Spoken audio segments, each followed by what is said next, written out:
1973 की बात है। अरबों और इसराइल के दरमियान जंग छिड़ने को थी। अमरीकी सेनेटर अहम काम के सिलसिले में इसराइल आया। वो असलहा कमेटी का सरबराह था। उसे फौरन इसराइल की वजीर आजम गोल्डा मायर के पास ले जाया गया। गोल्डा मायर ने एक घरेलू औरत की तरह सेनेटर का इस्तकबाल किया और उसे अपने किचन में ले गई। यहाँ उसने अमरीकी सेनेटर को एक छोटी सी डाइनिंग टेबल की कुर्सी पर बिठाकर चूल्हे पर चाय के लिए पानी रख दिया और खुद भी वहीं आ बैठी। उसके साथ उसने तैयारों, मिसाइलों और तोपों का सौदा शुरू कर दिया। अभी भावताव जारी था कि उसे चाय पकने की खुशबू आई। वो उठी और चाय 2 प्यालियों में उंडेली। एक सेनेटर के सामने रखी और दूसरी दरवाजे पर खड़े अमरीकी गार्ड को थमा दी। फिर अमरीकी सेनेटर से महवे कलाम हो गई। चंद लम्हों की गुफ्तगू-शुनीद और भावताव के बाद शराइत तय पा गईं।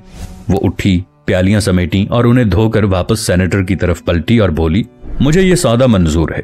आप तहरीरी मुआहदे के लिए अपना सेक्रेटरी मेरे सेक्रेटरी के पास भिजवा दीजिए। इसराइल उस वक्त इक्तिसादी बहरान का शिकार था, मगर गोल्डा मायर ने कितनी सादगी से इसराइल की तारीख में असलहे की खरीदारी का इतना बड़ा सौदा कर डाला। हैरत की बात यह है कि खुद इसराइली काबीना ने इस भारी सौदे को रद्द कर दिया।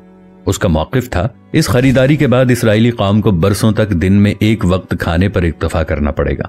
गोल्डा मायर ने कहा, आपका खदशा दुरुस्त है, लेकिन अगर हम ये जंग जीत गए और अरबों को पसपाई पर मजबूर कर दिया तो तारीख हमें फातेह करार देगी और वो भूल जाएगी कि जंग के दौरान फातेह कौम ने कितने अंडे खाए थे और रोजाना कितनी बार खाना खाया था।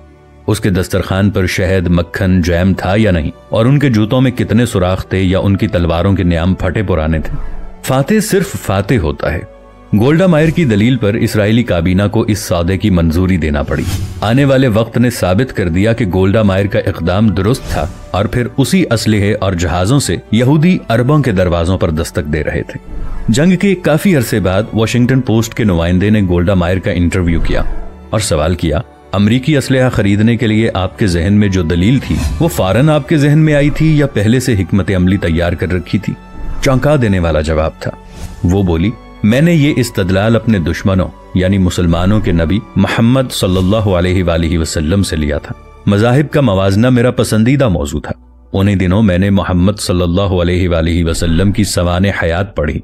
इस किताब में मुसन्निफ ने एक जगह लिखा था कि जब मोहम्मद सल्लल्लाहु अलैहि वसल्लम का विसाल हुआ तो उनके घर में इतनी रकम नहीं थी कि चिराग जलाने के लिए तेल खरीदा जा सके। लिहाजा उनकी अहलिया उम्मुल मुमिनीन हजरत आयशा सिद्दीका रज़ियल्लाहु ताला अन्हा ने उनकी ज़रा बख्तर रहन रखकर तेल खरीदा। लेकिन उस वक्त भी मोहम्मद सल्लल्लाहु अलैहि वसल्लम के हुजरे की दीवारों पर 9 तलवारें लटक रही थीं।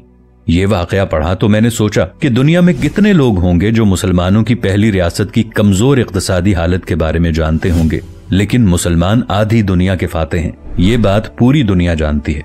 लिहाजा मैंने फैसला किया कि अगर मुझे और मेरी कौम को बरसों भूखा रहना पड़े, पुख्ता मकानों की बजाय खैमों में जिंदगी बसर करना पड़े, तो भी असलहा खरीदेंगे, खुद को मजबूत साबित करेंगे और फातेह का एजाज पाएंगे।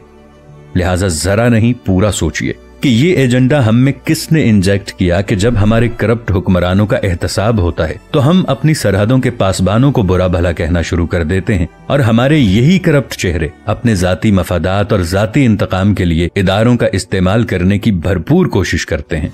लिहाजा आज हम कहाँ खड़े हैं और क्यों खड़े हैं, ये हमें खुद ही सोचना होगा।